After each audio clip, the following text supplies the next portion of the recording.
자, 이제 120페이지 감정평가론 보겠습니다. 자, 거기 3번에요. 감정평가의 기능 나오죠. 네, 그거 한 동그라미가 체크 하나 해주세요. 자, 감정평가의 기능은 크게 정책적 기능이 있고 경제적 기능이 있어요. 다 외우려면 힘드니까 경제적 기능을 먼저 봐두고요. 경제적 기능이 아닌 거는 정책적 기능이다. 이렇게 보시면 좋을 것 같아요. 자, 먼저 경제적 기능 볼게요. 경제적 기능은 우리가 이제 시장 원리와 이제 관계가 있거든요. 그래서 1번에 보면 뭐라고 되어 있냐면 효율적인 자원 배분 이렇게 되어 있죠. 우리 자원 배분이 시장의 기능 아닙니까? 자, 그 다음 그 밑에 보면 거래 질서 확립, 거래. 그리고 의사결정의 판단 기능, 의사결정. 이런 거 다 경제적 기능이거든. 근데 정책적 기능을 보면, 그 내용부터 보면요. 부동산의 효율적 이용 관리라고 되어 있죠. 관리. 그리고 공시지가를 통한 부동산 적정 가격 결정이 아니고 유도 이렇게 되어 있잖아요. 가격을 결정하는 거는 시장의 기능이지만 유도하는 기능이니까 이게 정부가 하는 일이죠. 정책적 기능이고 손실 보상 같은 경우도 정책과 관계 있고요. 과세도 뭐 정부가 하는 정책과 관계 있죠. 그래서 읽다 보면 조금 정책적 기능 찾기가 쉬우실 거예요. 자, 그 다음 오른쪽에 121페이지인데요. 감정평가의 분류인데 요거는 시험에 한 번씩 간간히 나옵니다. 여기서 간간히 나온다. 자, 먼저 공적평가와 공인평가 구별할 수 있어야 돼요. 자, 공적평가는 기관이 하는 거라 그랬죠. 공적 기관이. 공인평가는 개인이 하는 거야. 사인, 개인. 국가로부터 자격을 부여받은 개인. 우리나라는 공인평가입니다. 우리나라. 공인평가 우리나라. 자, 필수적 평가와 임의적 평가가 있는데 필수적 평가는 어떤 사유가 발생했을 때 반드시 해야 되는 거야. 필수적 평가는 반드시 하는 거죠. 그럼 어떤 게 있느냐? 예를 보세요. 공시지가, 보상, 과세, 경매 필수적 평가입니다. 하지만 임의적 평가는 해도 되고 안 해도 돼. 반드시가 아니야. 자유로운 의사예요. 대표적인 게 상속이죠. 또는 매매, 상속, 매매. 네. 그거 좀 보시면 되겠고, 그 밑에 쭉 내려가면, 네. 현황평가 조금 밑에 하고요. 참모평가, 수시적 평가 있죠? 네, 얘도 한 번씩 나온 적이 있어요. 자, 참모평가는 자기가 속한 줄치세요. 고용기관을 위하여 하는 평가예요. 고용기관을 위하여. 한국감정원에 소속되어 있는 감정평가사가 한국감정원을 위하여 평가하는 거야. 삼성에 속해 있는 감정평가사가 자기를 고용한 삼성을 위하여 감정평가하는 거예요. 참모평가예요. 삼성에는 감정평가사도 있고 변호사도 있고 세무사도 있고 회계 다 있죠. 삼성 안에. 네. 자, 그 다음 넘겨보세요. 수시적 평가는요. 고용기관을 위해서 하는 게 아니에요. 다른 데 가가지고 줄치게 일시적으로 해주는 거야. 일시적으로. 다른 데 가가지고 프로젝트 같은 데 참여해가지고 일시적으로 하는 거야. 밑에 보니까 프로젝트 뭐 이런 말 나오죠. 그죠? 프로젝트. 자, 그 다음에 이제 앞으로 다시 오겠습니다. 아까 현황평가 안 했거든요. 네.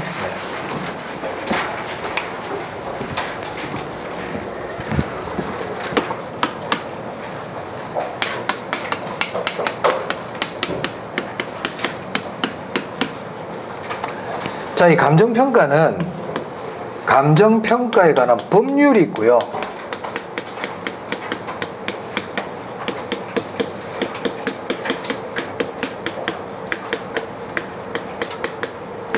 감정평가에 관한 규칙이 있어요. 법률과 규칙으로 나눌 수 있어요. 법률이 상위 개념이겠죠.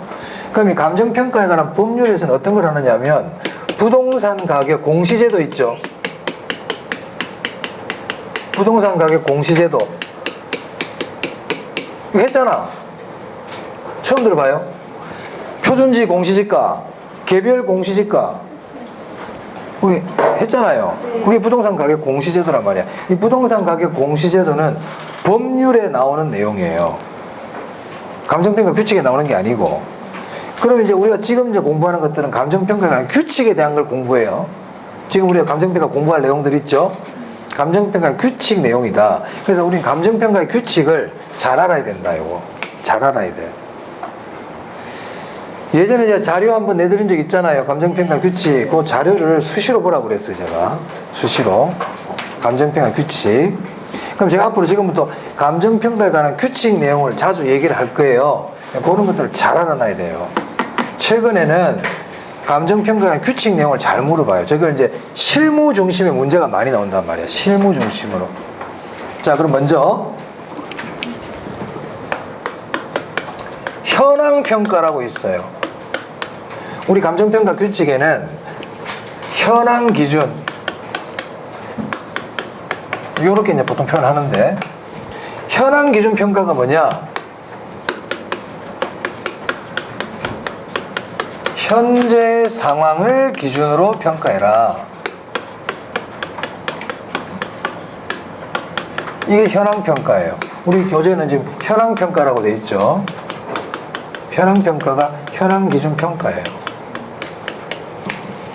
사실 이 앞에 이런 말이 들어가야 돼. 기준 시점. 기준 시점 현재 상황을 기준으로 하는 거야. 기준 시점 현재. 기준 시점이 뭐예요? 감정평가의 기준이 되는 시점. 그게 기준 시점이야. 그래서 우리 앞으로 감정평가할 때는 시점은 전부 다 무슨 시점이다? 기준 시점. 기준 시점이란 감정평가의 기준이 되는 시점이에요. 그렇죠? 그럼 그 기준 시점 언제라 그랬어요? 가격조사 완료일. 오케이. 좋아, 좋아. 그렇지. 그렇게 돼야 돼. 굿. 그러면 잘하고 있으니까 하나 더 물어볼게. 자, 그럼 기준 시점과 관계되는 가격 원칙 뭐가 있다고 그랬어요? 변동의 원칙. 변동의 원칙. 아시겠죠? 이 두 개는 꼭 기억해야 됩니다. 그래서 현황 기준 평가라는 거는 기준 시점 현재 상황을 그대로 기준으로 해서 평가해라. 이 감정평가 규칙에 나오는 내용이에요. 자, 그러면 두 번째. 조건부 평가가 있단 말이에요. 조건부 평가. 그럼 조건부 평가는 기준 시점 현재 상황 있는 그대로 평가라는 게 아니고 조건을 붙여서 평가할 수 있다는 거예요, 이게. 조건을 붙여서 평가할 수 있다.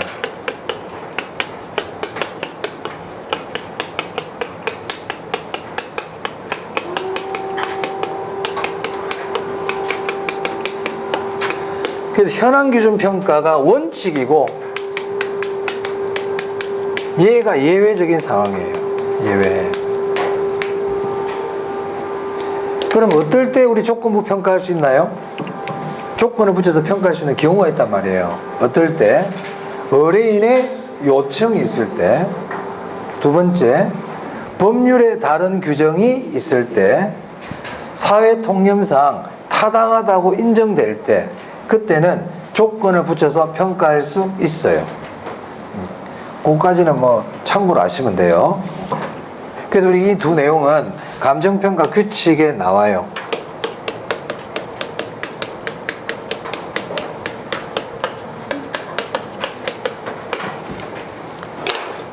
자, 그러면요.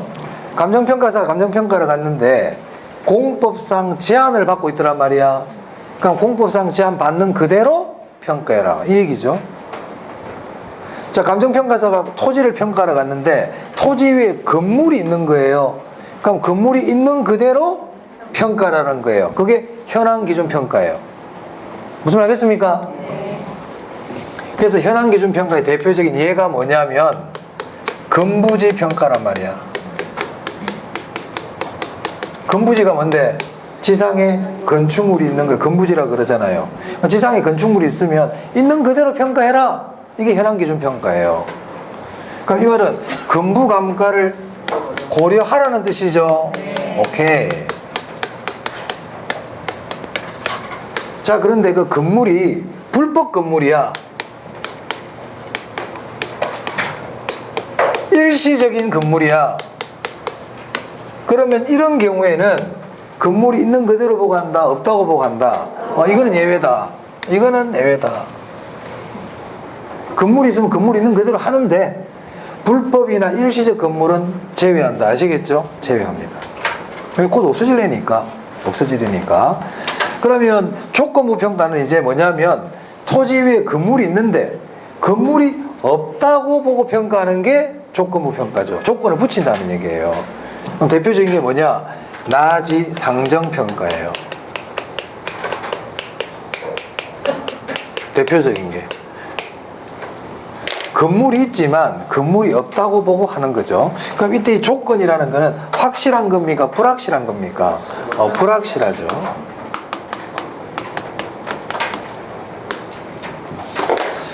자, 이제 여기까지가 우리 감정평가 규칙에 나와 있는 내용이고, 이론적으로 이제 나와 있는 게 기한부 평가하고 소급 평가예요. 기한부 평가와 소급 평가.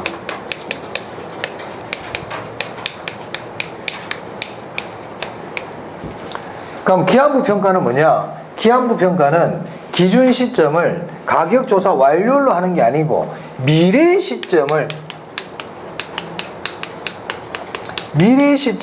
감정평가의 기준이 되는 날짜로 해가지고 감정평가하는 거예요. 기한부 평가는 미래 시점. 그럼 소급 평가는요, 과거 시점을 기준으로 해서 평가하는 걸 얘기해요.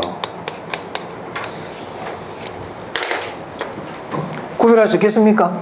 네네. 자, 그 다음 이게 나온 김에 이제 요런 걸 알 때가 됐지. 우리 감정평가 규칙에 어떤 말이 나오냐면, 자, 감정평가를 할 때는 어떤 시점을 기준으로 하는 게 원칙이라고요? 기준 시점. 네. 기준 시점이 원칙이야. 기준 시점이 원칙이다. 그런데 기준 시점 말고 기준 시점 외에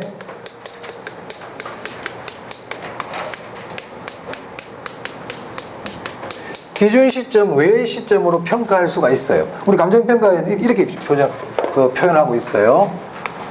기준 시점을 미리 정할 수 있단 말이야. 기준 시점을 미리 정하는 경우 이렇게 나온단 말이에요. 자, 기준 시점을 미리 정한다는 얘기는 가격 조사 완료일 말고 다른 날짜로 하겠다는 얘기죠, 저게. 맞습니까? 그래서 우리 감정평가 규칙에는 기준 시점이 원래는 언젠데 가격 조사 완료일이잖아요. 이게 원칙이야. 근데 가격 조사 완료일 말고 다른 날짜로도 할 수 있다고 돼 있어.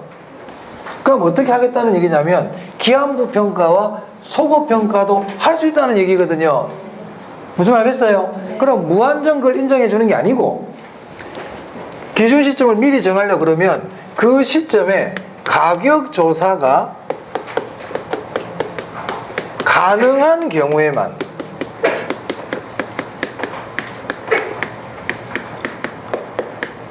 가격 조사가 가능한 경우에만 기준 시점 외의 시점으로 평가할 수 있다고 돼 있단 말이에요. 무슨 말인지 아시겠어요? 그럼 질문해 볼게. 자, 우리나라 감정평가 규칙에서는 기한부 평가와 소급 평가의 내용이 포함되어 있다. O입니까? X입니까? 포함되어 있다고요. 명시적으로는 기한부 평가니 소급 평가니 이런 말은 없지만 저런 규정과 내용이 있단 말이에요. 그래서 기한부 평가와 소급 평가의 내용도 포함이 되어 있다고요. 아시겠습니까? 그렇잖아. 할 수 있다는 얘기잖아. 이 날짜에 미래 시점과 과거 시점에 가격 조사만 가능하다면 그 날짜의 감정평가도 가능하다. 이 얘기죠. 오케이? 네. 명문적으로는 이 두 개가 딱 나와 있어. 이 두 개는 명시적으로 딱 표현이 돼 있어, 이거는. 얘들은 기한부 평가란 소급 평가란 이런 말은 없어. 하지만 저런 규정을 통해서 이런 것들도 은연중에 가능하다고 표현하고 있다. 이런 내용이에요. 자, 그래서 현황평가, 조건부 평가, 기한부 평가 다 했어요. 자, 넘기세요. 자, 그 다음에 122페이지인데 그 양가로 5번에 제가 독립평가, 부분평가는 제가 일본식 평가라 그랬잖아요. 그 제가 안 했거든요. 안 했는데 이제 한번 잠시만 볼게요. 자, 이 독립평가하고 부분평가는 뭐냐면 제 입에 뭐라 적어놨냐면 복합부동산의 뭐를 평가할 때? 토지를 평가할 때. 자, 복합부동산이 뭐예요? 토지와 건물을 하나로 취급하는 게 복합부동산이잖아요. 자, 복합부동산을 평가하러 왔는데 복합부동산의 토지 평가할 때야, 토지. 그럼 복합부동산의 토지를 평가하는 방법, 그게 두 가지로 나눌 수 있어. 건물 있는 그대로, 건물이 있는 그대로 평가할 수도 있고, 건물이 없다고 보고 평가할 수도 있겠죠. 맞아요. 건물이 없다고 보고 평가하는 게 독립평가야. 토지만 독립적으로, 독립이 별개거든. 독립이 별개입니까? 독립이란 말은 별개란 뜻이잖아요. 그래서 독립평가는 토지만 별개로 평가하겠다는 거야. 그 말은 왜 건물이 있다고 본다, 없다고 본다? 없다고 보고 하는 게 독립평가야, 일본에서는. 그럼 우리나라로 치면 무슨 평가냐? 조건부 평가지, 조건부 평가. 맞아요? 우리나라로 치면 독립평가는 일종의 조건부 평가라고. 됐죠? 근데 부분평가는 뭐냐? 부분평가는 토지는 복합부동산의 한 부분이다, 이렇게 보는 거야. 토지는 복합부동산의 한 부분이라고 본다는 얘기는 건물이 있다고 보는 거야, 없다고 보는 거야? 그렇지, 있는 그대로로 보고 부분으로 보는 거란 말이야. 그래서 부분평가는 우리나라로 지금 무슨 평가예요? 현황평가예요. 오케이? 그래서 독조부현, 이렇게 독립평가는 일종의 조건부평가, 부분평가는 일종의 현황평가예요. 독조부현, 아시겠죠? 앞글자 따는 거 별로 안 좋아하는데 이런 거 하나 따놓으면 좋아. 독조부현, 아시겠죠? 앞글자 100개 따면 다 잊어먹잖아. 이건 공부하는 게 아니라 앞글자 외우게 돼버리니까 이게 사실은 너무 많아도 안 되거든. 적당하게 개수를. 네. 이제 그게 이제 독립평가와 부분평가 얘기였고요. 자, 그 다음에 양가로 6번에 일괄 구분 부분평가 있죠? 이 부분은 중요해요. 요거는 좀 잘 알아놔야 된다. 근데 별로 어렵지 않다. 자, 자, 먼저 일괄평가의 기억 볼게요. 평가는 물건마다 개별평가를 함이 원칙이다, 이렇게 돼 있죠? 이걸 개별평가라 그래요. 그러니까 개별평가. 그럼 지금 제가 지금부터 하고 있는 개별평가, 일괄평가, 구분평가, 부분평가는 감정평가 규칙에 나온다, 나오지 않는다? 이 네 개는 다 나와. 이 네 개는 다 나와. 이 네 개는 다 나와. 아까 기한부평가, 소급평가는 명시가 안 돼 있다고 그랬잖아. 얘들은 딱 명시가 돼 있어. 다 명시가 되어 있어요, 감정평가 규칙에. 그래서 우리 교재를 보면 감정평가 규칙에 의한 평가, 이렇게 말한단 말이에요, 보통. 자, 그럼 개별평가는 뭐예요? 물건 하나 따로따로 평가해라. 이게 개별평가. 원칙. 자, 이제 일괄평가 봅니다. 지금부터 일괄, 부분, 구분은 다 예외야. 다 예외 상황이야. 예외 상황. 다 예외야. 그러면 예외 상황이라는 거는 어떤 조건을 만족시켰을 때 예외를 적용해야 될 거 아니에요? 네. 맞아요. 그러니까 어떨 때 예외를 적으로 할 거냐, 이걸 알아야 되는 거야. 그럼 일괄평가는 둘 이상의 물건이 일체로 거래된다든지 용도상 불가분의 관계에 있단 말이에요. 그때는 굳이 따로 평가할 필요가 없다. 그냥 묶어서 한꺼번에 평가해라. 일괄평가해라, 이 뜻입니다. 그럼 일괄평가는 뭘 기억해야 된다? 일체로 거래. 하다못해 일체로 거래라도 기억해. 일체로 거래. 일괄평가예요. 대표적인 게 복합부동산. 복합부동산이 뭐예요? 토지와 건물을 하나로 취급. 맞아요? 토지와 건물이 별개가 아니고 하나로 취급. 토지와 건물이 결합. 이런 말 나오면 복합부동산이죠. 그리고 그 밑에 산림은 원래 구분평가가 원칙이거든. 근데 산지와 인목을 일괄해서 평가할 수 있거든요. 산지와 인목 일괄평가 가능합니까? 산림은 원래 어떻게 평가해야 돼? 산림 평가는 뭐 얘기 좀 해줘봐. 봐봐. 내가 모르겠다. 좀 가르쳐줘 보세요. 산림 어떻게 평가해요? 산지 따로, 나무 따로 구분평가한다고. 산지 따로, 나무 따로, 인목. 그러니까 인목은 무슨 법 써? 거래사례비교법. 괜찮아. 지금 딱 기억하세요. 거래사례비교법. 근데 나무가 조그만해. 소경목님일 때 원가법. 네, 그렇지. 그렇게 따로따로 평가하는 게 원칙이라고. 산지는 토지니까 공시지가 기준법 쓰고, 임목, 나무는 거래 사례 비교법. 그렇게 하는 게 원칙. 그건 구분평가. 그런데 땅하고 나무를 따로따로 거래 안 하고 일체로 거래하잖아요. 그때는 일괄평가할 수 있겠지. 그래, 그 얘기예요. 그게 산지와 임목의 일괄평가야. 그럼 일괄평가할 때는 무슨 법 써? 거래 사례 비교법 쓰죠. 거래 사례 비교법. 자, 그 다음에 이제 구분평가 보세요.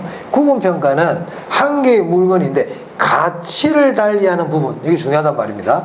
가치를 달리하는 부분이 있으면 그거는 따로따로 구분해서 평가해라, 얘기예요. 대표적인 게 복합 건물이에요. 복합 건물. 그리고 산림. 산림은 제가 조금 전에도 구분평가가 원칙이라 그랬죠? 구분평가 원칙이에요. 획지 필지는 놔두고 지금 일단. 자, 그 다음 부분평가예요. 부분평가는 어떤 물건이 있을 때 그 물건의 한 부분만 평가하는 건 안 돼. 한 부분만 평가하는 게 원래 부분평가인데, 원래 부분평가는 원래 우리 감정평가 규칙에서는 금지야. 하면 안 돼. 그런데 특별한 목적이나 합리적인 이유가 있을 때는 할 수 있어.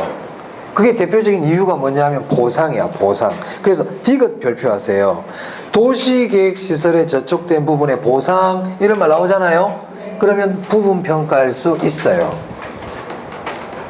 자, 네 가지 아셔야 됩니다. 자, 개별평가가 원칙이다.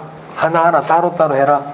그런데 일체로 거래가 될 때는 일괄평가할 수 있다. 가치를 달리하는 부분은 구분평가할 수 있다. 도시계획시설에 저촉된 부분을 보상할 때는 부분평가할 수 있다. 이렇게 기억해 두시면 되겠습니다. 자, 그 다음 123 가치와 가격입니다. 네. 자, 거기 가치 한번 볼게요. 가치. 박스 보세요, 박스. 자, 박스에 보시면 가치는 장래 편익의 현재 가치라고 되어 있죠? 이 가치 뜻이에요. 거기 보면 장래 편익의 유무형이라고 되어 있잖아요. 형태가 없는 이익도 포함이 돼요. 형태가 없는 것도. 형태만 있는 걸 얘기하는 게 아니에요. 이걸 다르게 표현하면 금전, 비금전 이렇게 얘기도 돼요. 금전적인 이익뿐만 아니라 비금전적인 이익도 가치를 구할 때는 포함이 돼요. 당연한 거 아닙니까? 그게 가치야. 그러니까 가치는 눈에 안 보인다고 그래. 눈에 안 보여. 눈에 안 보이니까 구체적이다, 추상적이다. 추상적이라 그러는 거예요. 유무형이기 때문에 그래요. 그래서 가치, 장래 발생할 유무형 이익의 현재 가치를 뭐라고 그런다? 가치라. 현재 값이야, 현재 값. 그래서 가치는 현재 값이야.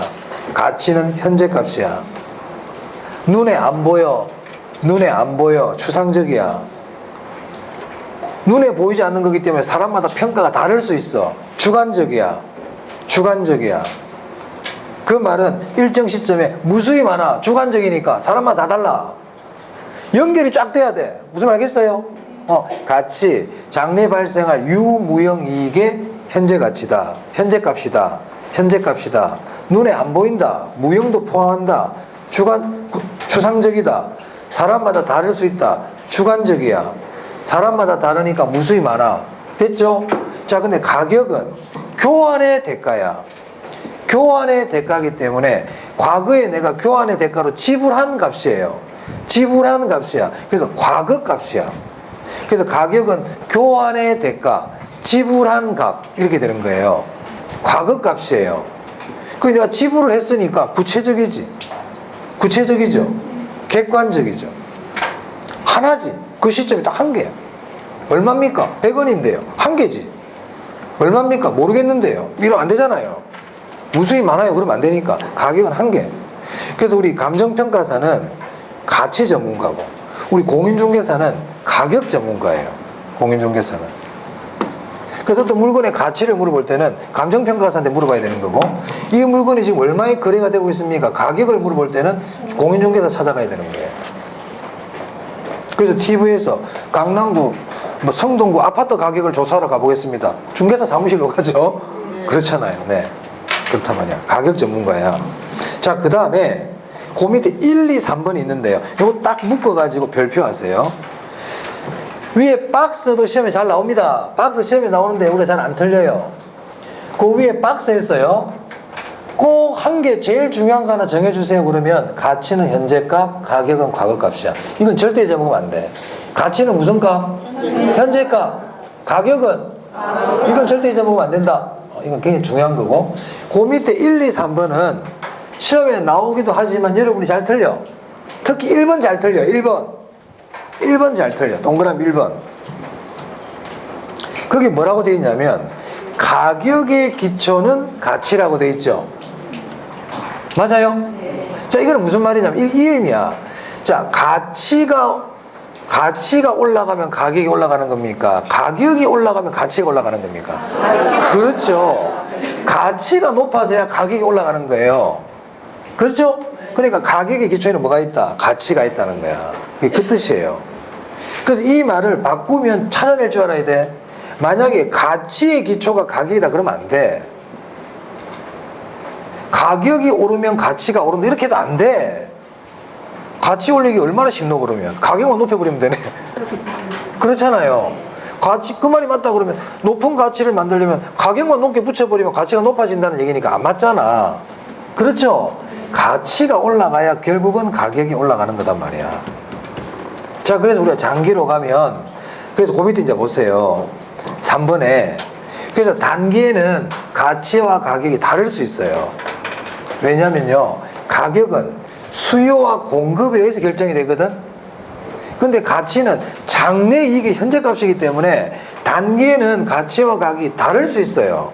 하지만 결국 시간이 가면 결국 가격은 가치를 향해 갑니다.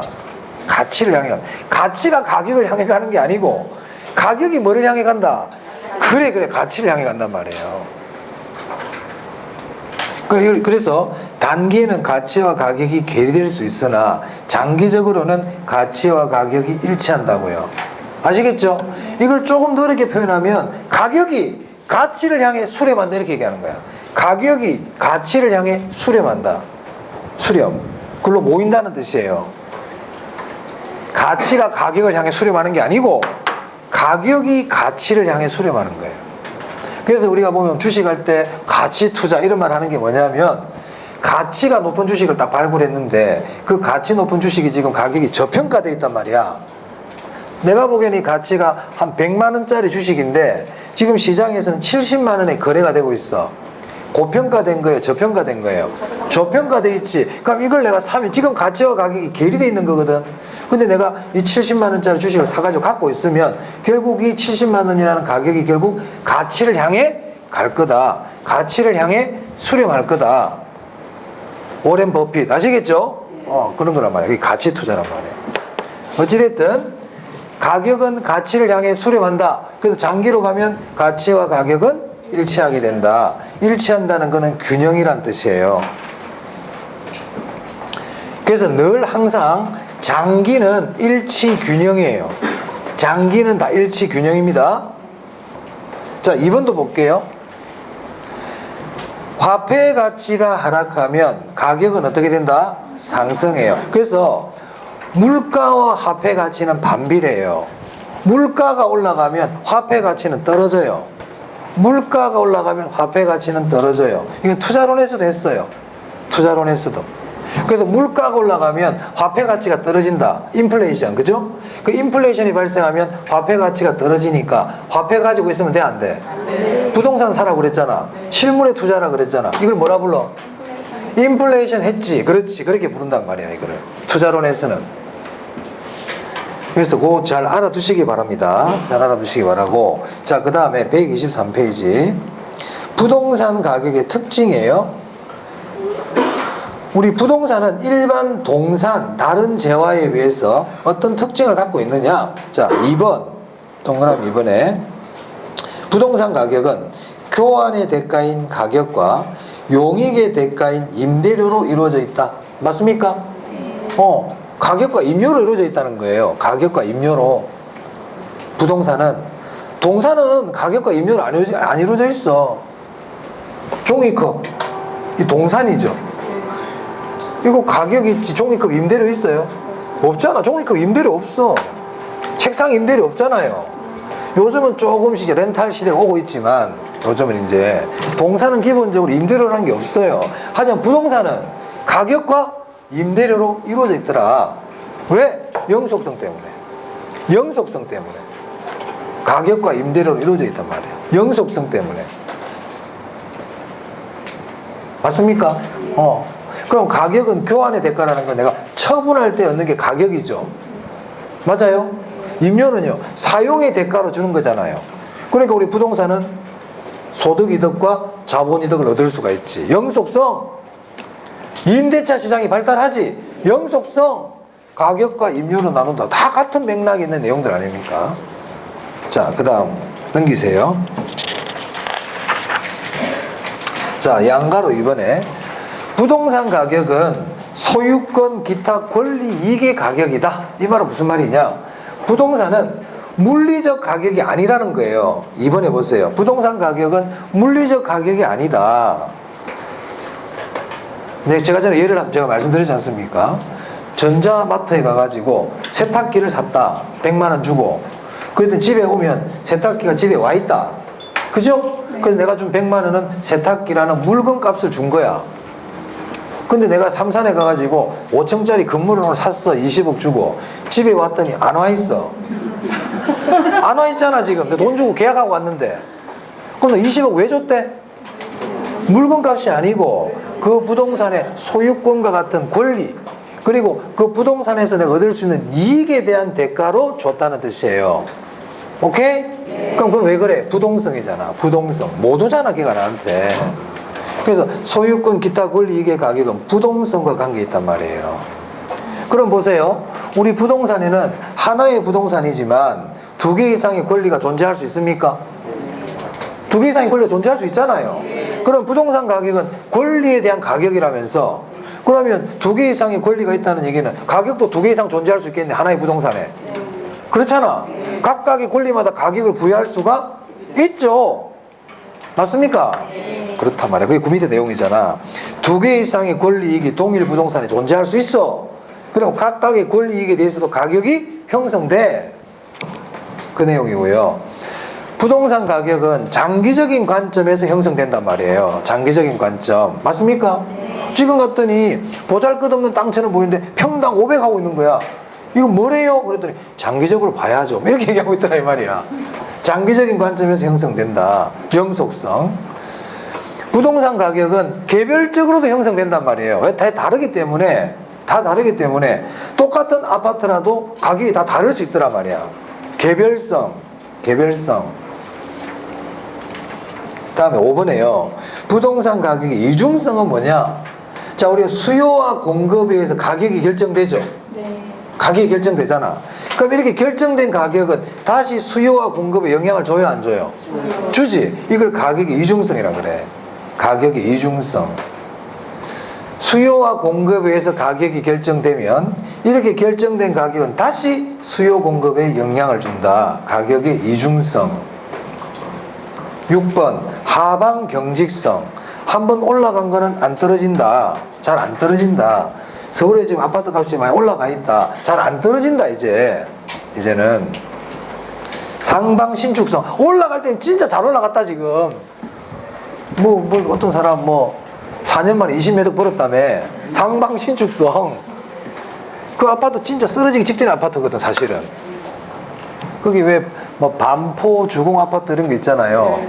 이번에 누구더라 제가 실명을 거론하기 그러지만 어떤 저 블루하우스에 계신 분 그 실장인가 그분이 비싼 아파트 갖고 있다며. 그게 한 15평밖에 안 돼. 그 아파트 진짜 쓰러지려고 그래. 재개발 되게 때문에 그렇지만 근데 그거 너무 비싸요. 그런 아파트. 서울에 그런 아파트 진짜 비싸요. 희한해. 그러니까 옛날에 그 살던 사람들은 20년 전에도 거의 쓰러지기 직전에 한 40년 된 아파트들이거든. 그러니까 20년 전에 누가 여러분 같으면 돈 있으면 거기 살까 안 살까?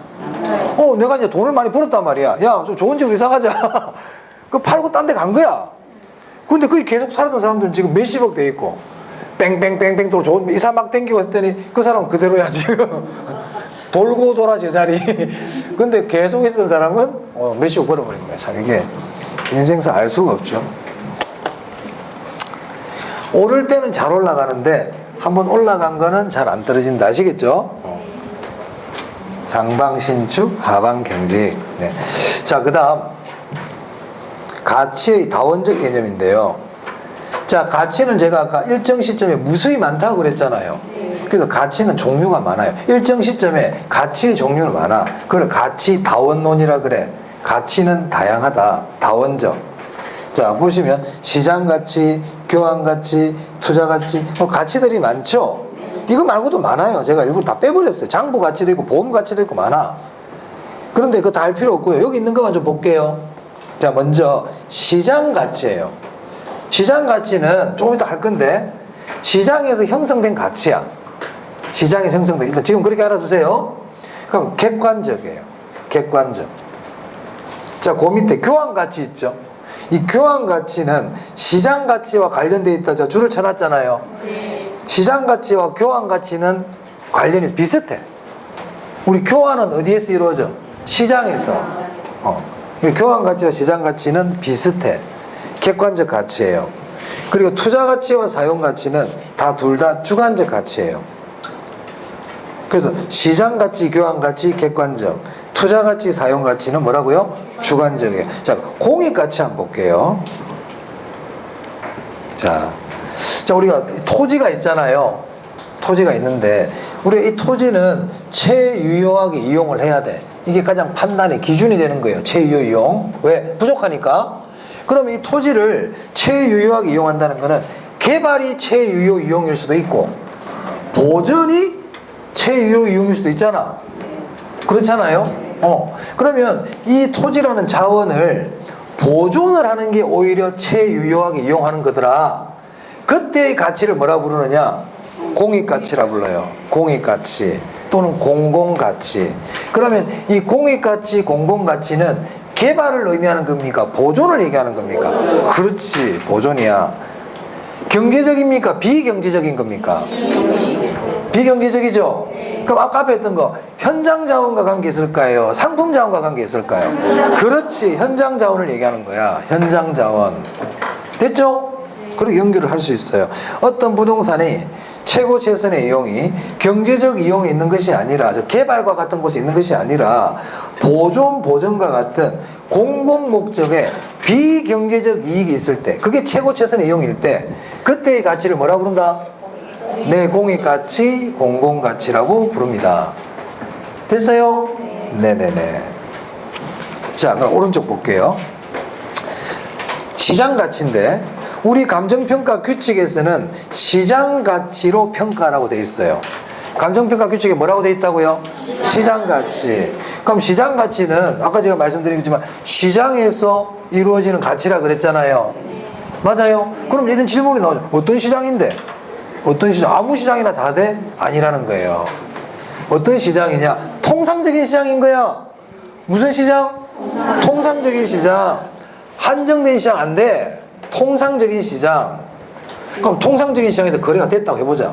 근데 나온 지 한 달밖에 안 됐는데 한 달 만에 나온 게 지금 1억에 팔렸어. 그럼 한 달밖에 안 된 1억짜리가 시장 가치냐 이 말이야? 아니다 이 말이야. 충분한 기간 동안 시장에서 공개가 돼야 된다 이 말이야. 충분한 기간 동안. 아시겠어요? 충분한 기간 동안 시장에 공개를 해라. 오케이? 그럼 좋다. 충분한 기간 공개됐어. 그런데 그 물건이 보니까 치매 노인이 거래한 가격이야. 치매 노인하고 어떤 사람하고 둘이 거래했는데 3억에 거래했대. 그럼 그게 시장 가치냐? 아니야. 정통한 당사자들 사이에. 아시겠어요? 정통한 당사자들 사이에 거래가 일어나야 된다. 그럼 좋아. 정통한 당사자들 거래했어. 근데 너 안 사면 죽어? 그래가지고 5억에 팔았대. 너 안 팔면 죽는다. 그래가지고 5억에 팔았대요. 그럼 5억이 시장 가치입니까? 아니지. 신중하고 자발적인 거래. 이 네 개가 다 만족해야 된단 말이에요.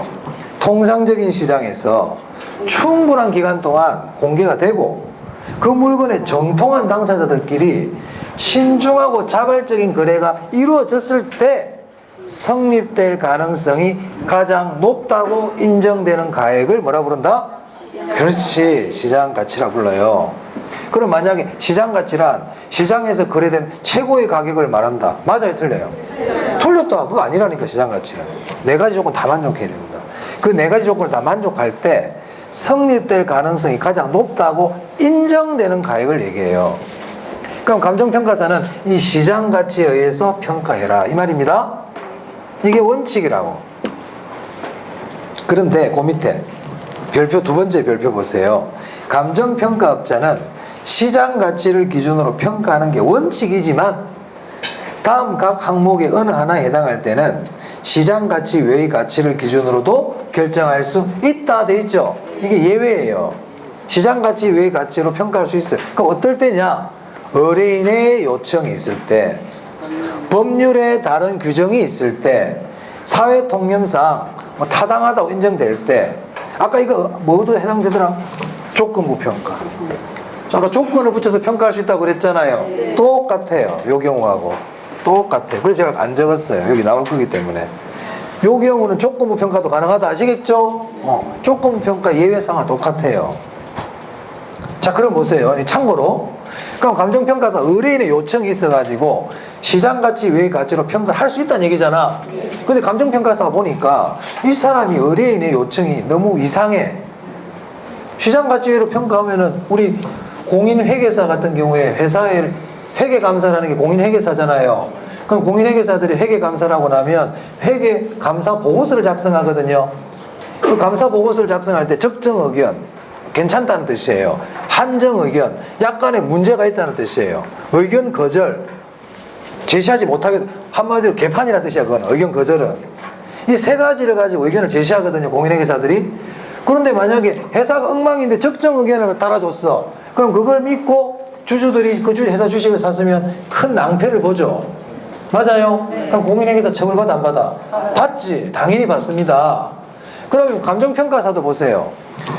감정평가를 받아, 이거 대출을 받으려고 그러는데 시장 가치는 보니까 5억밖에 안 되는데 의뢰인이 가지고 한 20억 해주면 안 돼요? 이렇게 요청을 한단 말이에요. 그럼 해주면 돼, 안 돼? 안 되지. 그러면 이런 의뢰인의 요청이 왔을 때는 거절할 수 있어야 되겠죠? 그런 규정이 있어요. 그럴 때는 감정평가사는 수임을 거절할 수 있다. 계약을 맺었다면 계약을 철회할 수 있어요. 아시겠죠? 마찬가지, 이것도 마찬가지야. 조건을 붙여 평가할 수 있거든? 그것도 마찬가지로. 그게 정당하지 못할 때는 거절할 수 있다. 만약에 계약을 했으면 계약 자체도 철회할 수 있다. 아시겠죠? 그런 단서 규정이 감정평가 규칙에 나와 있습니다. 자, 오늘 여기까지 보고 다음 시간에는 부동산 가치 형성 요인과 가치 발생 요인 하겠습니다. 자, 고생하셨습니다. 네.